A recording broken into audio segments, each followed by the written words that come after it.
We'll just kind of maintain the current format, give you the big picture, work our way down to where we're at, the levels that matter. Um, I'll talk about evidence supporting both scenarios, which is a continuation of the melt up, which is really what we're positioned for right now.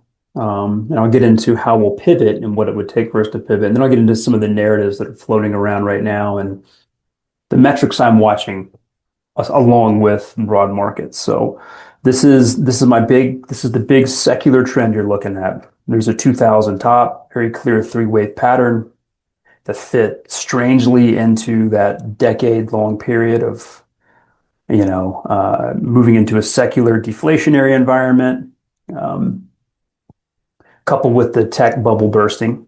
The reason, I mean, we've seen so many bubbles pop along the way. Think about how many bubbles have popped. Crypto popped in 2017, cloud popped in 2021. There's just been a multitude of bubbles popping along the way. They don't all lead to this. What led to this was arguably one of the most important moments in market history was in 1998. This is when bonds and stocks started to trade inversely. Prior to this, if you look back in time, bonds and stocks traded at the same correlation. They would go down together and up together.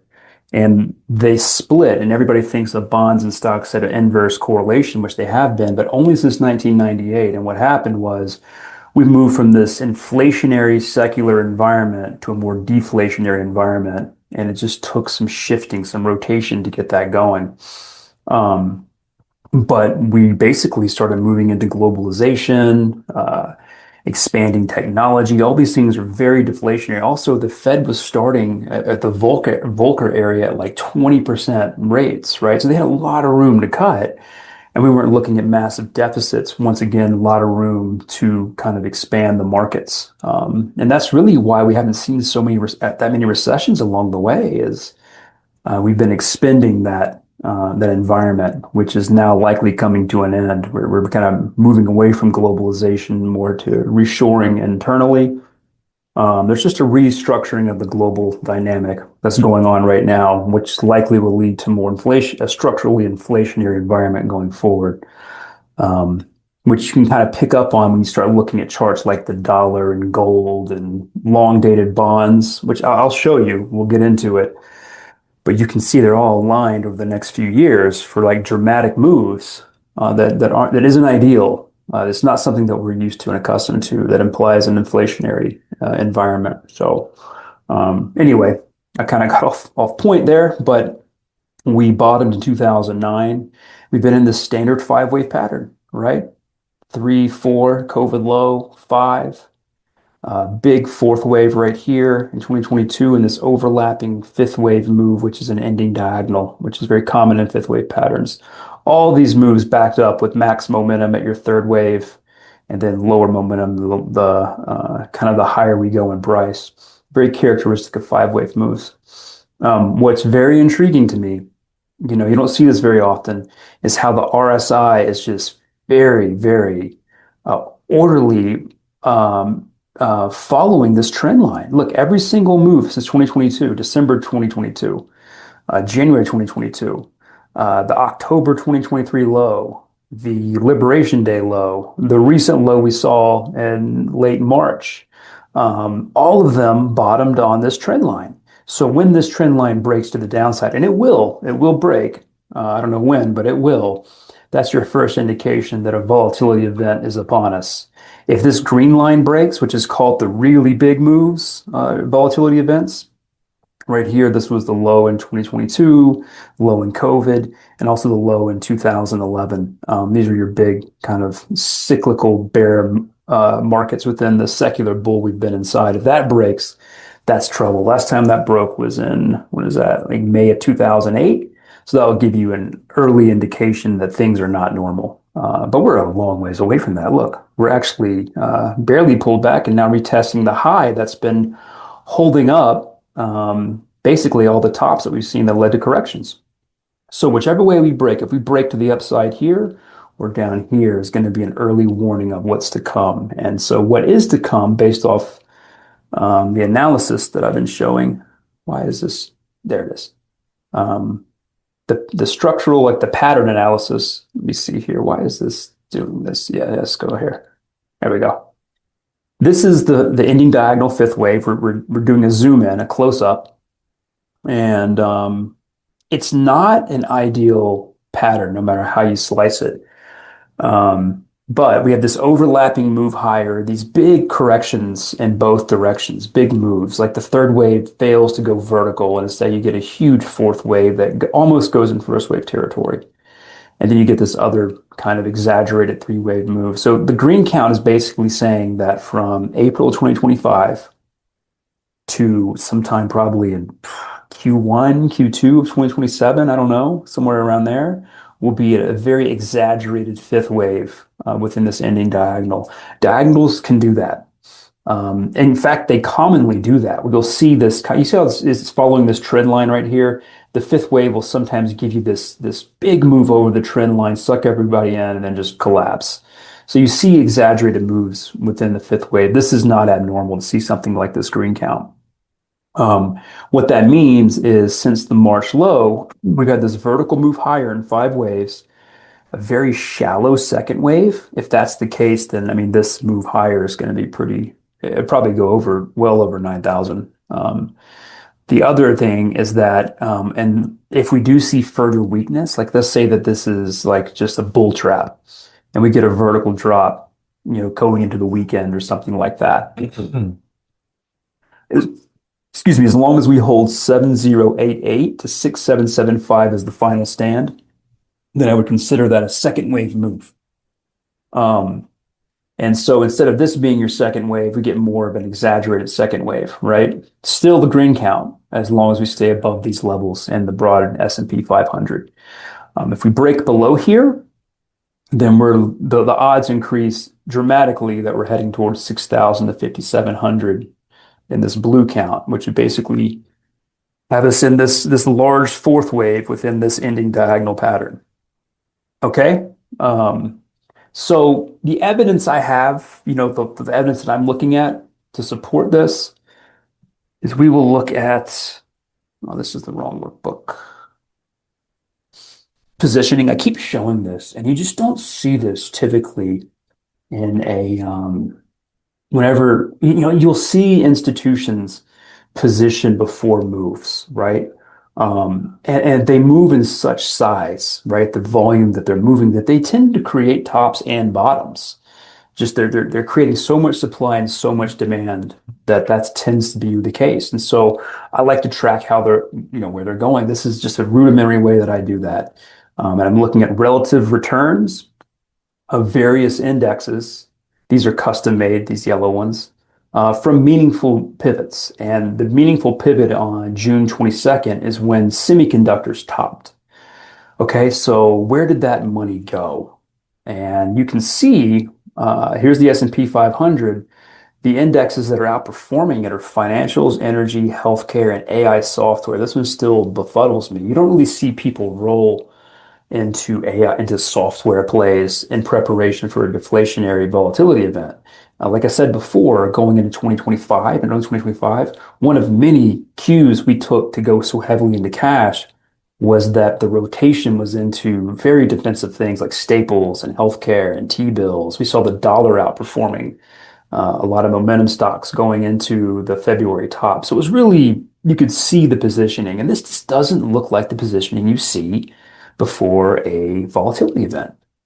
It looks like, once again, a market preparing for a reflationary macro environment. In other words, inflation will stay sticky and growth will continue to expand. And so that's what this looks like to me. Okay, that's one piece of evidence. The more esoteric evidence, I guess, comes to these cycles. These are the cycles that best correlate with the price movement we've had this year. The one that continues to lead is 1978. All of them are pointing towards some kind of a high here in late September, early to mid-October, all of them. The blue count, 1999, would see, kind of a sideways action into March, and then it gets dicey. 2007 sees kind of a double top, a little bit higher high into the same time frame, then it gets dicey. 1978 Same time frame, you see a high correction, and then you correct and keep going higher. And the market tends to follow one of these corollaries, one of these, it's weird. I don't know why, but there's certain cycles the market just respects. The 60 years one that it tends to respect on an ongoing basis. And there are periods where you see an inversion, which we're seeing right now. But we use the 60-year cycle. If you were here with me, we were planning for a correction that bottomed in late March, early April. And that's exactly what we got. Since we broke to new highs, it's been challenging to find the years that this one correlates to, but these are the ones. Very high correlations, especially 1978. So we'll see. So all the cycles that correlate with this market say another high into this big time factor in September and October, which brings me to this time factor. Here, I'll show you. There's two time factors in play. This green one tends to show up. It has a very high consistency at showing up at meaningful moments. This is a monthly chart, so it may not look like big moves, but this was 2015 and 16. So as you can see, it was at the 2007 high and the 2009 low perfectly, right? You got this breakout right here, this low right here. This was your third wave in 2014 to 15. This is wave 3 of 3. And in the most exciting part of a trend, which is usually wave 3 of 3, you tend to see these big cycles will just be like sideways movements, which is what we got. They showed up at the 2015 top, 2018 top, 2020 low, 2021 high, the 2023 high, the February high, and here it comes again. So it's not perfect, but it tends to show up at meaningful turn inflection points. This cycle right here in blue, the last time it really showed up was here in 2014, and then on this drop right here in 2009. But it has a high correlation with turning points and inflection points, and they're showing up together. And this is in late September, early October. I've been talking about this for a long time, and it's because of these two. Even if it was just the green one, it's something that I take very seriously when it shows up. The last time it showed up was in February. We used this information beforehand to raise lots of cash, and it didn't disappoint. So that's why I'm thinking okay, this will be a meaningful inflection point. And it looks like we're trending higher into it. So I'd be looking for some kind of a high into it based off the market action that we're getting. This is supported by SMH, the semiconductors, with different cycles, completely different cycles, showing this kind of early October timeframe for a cluster. The NASDAQ 100, same. You can see the cluster here, kind of early October, mid-October. So you're seeing, and also NVIDIA right here, this cluster right here is late September, early October. And so what I'm showing you is very, very big cycles that don't show up often, and when they do, it's usually a big deal. And it's also being supported by other major markets with different cycles that tend to affect these markets specifically. So multiple markets with various cycles are pointing to that time frame, which tells me it will likely be an inflection point. And it looks like, based off the market action, that it will probably be some kind of a high. So if we're trending up into this time frame, let's say we're moving higher into it, and we start seeing divergences develop again, we start seeing volatility picking up underneath the market, then we have early knowledge that is high likelihood that we'll be setting up for some type of top, which you'll probably see us go back into cash again. So just fair warning. So that's another piece of evidence. The other one is this is market internals that I track. All of these are from Wealth Umbrella, basically, except for the skew index. And they're all pretty positive. But look at this skew index. The skew index is basically tracking long out of the money puts that are being purchased, right? So long dated protection that's being purchased. And this is not a contrarian indicator like the AAII survey. It tends to be directionally accurate over time. And the periods that matter is this 161 area. When you get up over that area, high likelihood that over the next few months, you're going to see some kind of volatility event. But when you go below 133 into this 128 zone, that's pretty bullish. You don't see that very often. And it tends to precede moves higher in the market. So basically, all the out of the money options, put options are being dumped right now. Okay, this tends to not be what you see happen before some volatility event. That's pretty encouraging to me. And the other thing on the bull side is we just have incomplete uptrends. This is one. This is the Dorsey Wright, like tech leaders by power shares. Just one of a few momentum indicator stocks that I track. I stopped tracking ARK. I just think it's pointless. So anyway, it's an incomplete uptrend. A, B, one, two, three, four, bottom right where it should. And the fifth wave is pointing higher. Same with the Kospi, the South Korean, basically the AI memory country. Half of its market is Samsung and SK Hynix. Half, over 50% of this index are those two companies. And it bottomed perfectly where the fourth wave should. Huge reaction. And it's holding, it's putting in a low. And look at how oversold the momentum is. I mean, it's extraordinary. You have to go back to the 2020 COVID drop to see momentum that low. And before that, 1995. So look at how much lower momentum is. It's in a very rare, I mean, we're talking over what, 40 years? You've seen it down this low 3 times? And look at how much higher price is compared to, like, say, right here, right? So I look at that as pretty bullish. This is an incomplete uptrend. So that's my evidence to support the green count to some degree. Doesn't mean we can't see more volatility, but as long as we hold those levels I mentioned, all this to me is pointing towards positioning higher, potentially into September, October. The only real evidence I have against it comes down to sentiment.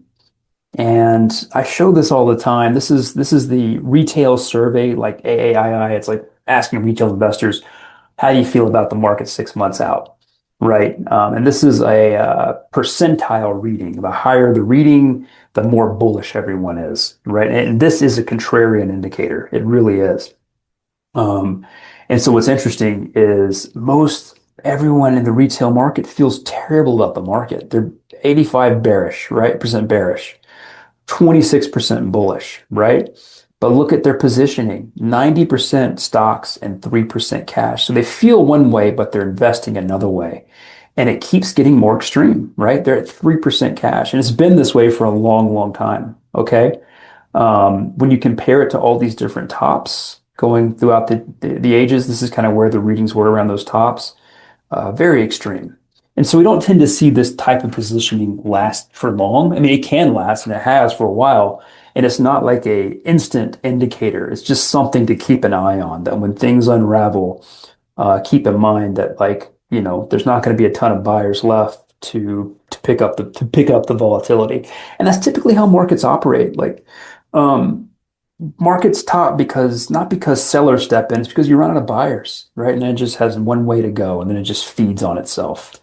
So when you see everyone all in, it's a time to be a little bit cautious. To me, this is not like an indication to get into cash or anything like that. It's just something to keep an eye on. To me, everything is still pointing higher into that September, October timeframe. Okay, so if we look just a little bit closer at this market, you'll get a little bit better context of pattern, hopefully, in play. Okay, so from the April 2025 low, the green count says that was the end of a fourth wave. Then we had this 5 up for A. We had the B wave into the late March low, vertical move higher, 5 up, 3 down. And then we have this kind of diagonal playing out for wave 1 of 3. As long as we see 3 wave drops going forward, we're moving higher. Okay.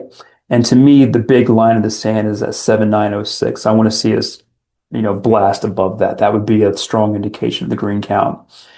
The other count, I would still call this, like, this is, so let me get rid of this. So let's say that, this is your second wave, and then you just go vertical into your third wave.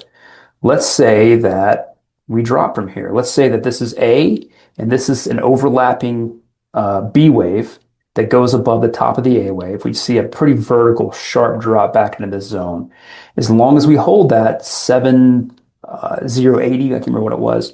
The main line is 6775. As long as we hold that, then the next bounce is going to be key. Okay, so to be, a drop, hold 6775, and if the next move higher is a vertical move, like something like this, then we're in business. And the green count is pointing towards the high 9,000s. We'll figure that out later. But if we drop into 6,775, hold it, and then get an overlapping three-wave bounce up into here, that could be price and time coming together. This right here is that September, October time factor. So if we drop and then get a B wave bounce up into there, that would be very noticeable. That would be an obvious clue that we're setting up for a drop towards 6,000 to 5,700. So anyway, this is the roadmap that I'm looking at. I hope that made sense. To sum it up, to be as simple as possible, over 7,906, positive, green count, melt up continues. If we drop, not a big deal as long as we hold 6,775. So that's really what it all boils down to. And all the narratives we hear out there, not saying they're not important, but are they important enough to cause the market to break support? And that's all that I care about. Okay. The narratives that I'm tracking, I think the only one that really matters is what's going on with oil. And the reason why I say that is the US dollar and treasuries are tied to the direction of oil right now, as strange as that sounds.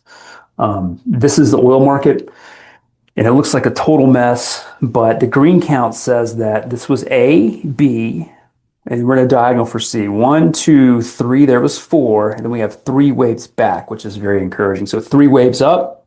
This is 1, 2, 1, 2, 3. It's not a 5-wave move, okay? This is definitely not a 5-wave move. So 3-wave move higher, 3-wave move down. It falls in line with this whole diagonal pattern right here, which means that if this was the blue count, then the C wave higher is going to be a diagonal. So 3 up, 3 down, 3 up, 3 down, 3 up, which is very encouraging. The odds of a diagonal playing out are less likely than what the green count is saying. So it seems to be lining up. So why this matters so much so is global liquidity. So this is, sorry, let me refresh everything. Here's the oil market right here. And this is the 20-year treasury. And this is a correlation of the two. When you get up to like 100, it's almost a perfect correlation. Around this 50 range is just noise, and negative 100 or negative 1 basically means inverse correlation. And we've been kind of in this 80% range for quite a while.